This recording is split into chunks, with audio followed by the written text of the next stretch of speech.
everyone, it's Tum-Tum Adelaide live from Natchitoches. For today's video, we're going to be talking about the SGO with our Executive President Paige Delsa. All right, hi Tum-Tum. Hi Paige.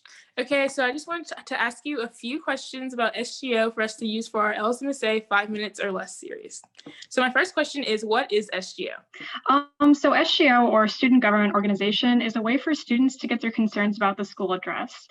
It can range from anything, including cafeteria food, to residential life issues, to academic affairs. It's kind of just a way for students to find out who they need to talk to, whether it be Dr. Key for academic services, or say Miss Jenny Schmidt for residential life. How would you describe the structure of SGO? So the structure is not that complicated, but I actually get a lot of questions about it. So at the top, you have the executive board, which is composed entirely of seniors. You have the executive president, which is me. You have a vice president, you have a secretary treasurer. And then from there, you have each of the classes. So the sophomores, the juniors, and the seniors each have a president, a vice president, a secretary treasurer, and they have up to 5 senators. It depends on how many senators run in a given year. If we have a full 5, for instance, the sophomore and the senior class both only have 4 senators this year. How often does SGO meet? I can answer the question in a variety of ways. So you have all the representatives, all the elected officials. We meet about every other week during the semester, during a normal semester, I should say.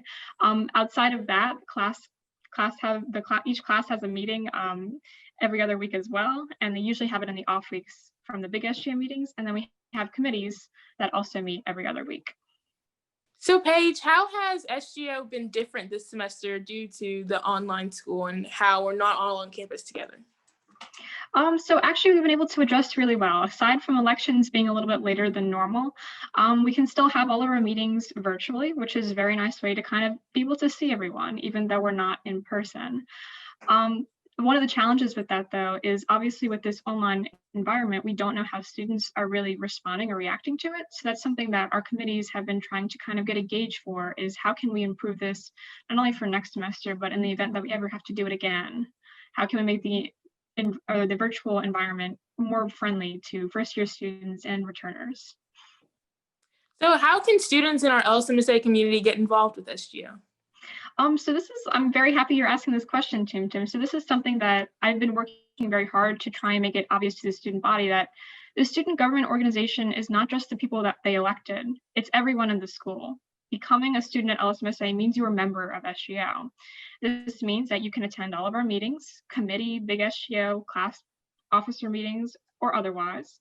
And so that also means that you can feel free to talk to any elected SGO representative, email me, email anyone else, and any other elected representative. They're the only ones who actually were required to go to the meetings.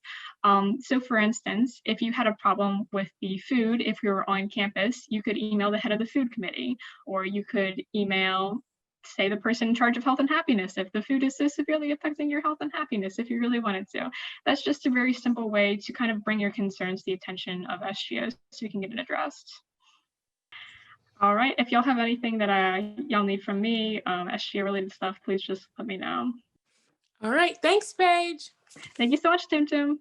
Thanks everyone for tuning in. This is finals week, so we will be going on winter break after this. So make sure to subscribe and like to be notified of our next video.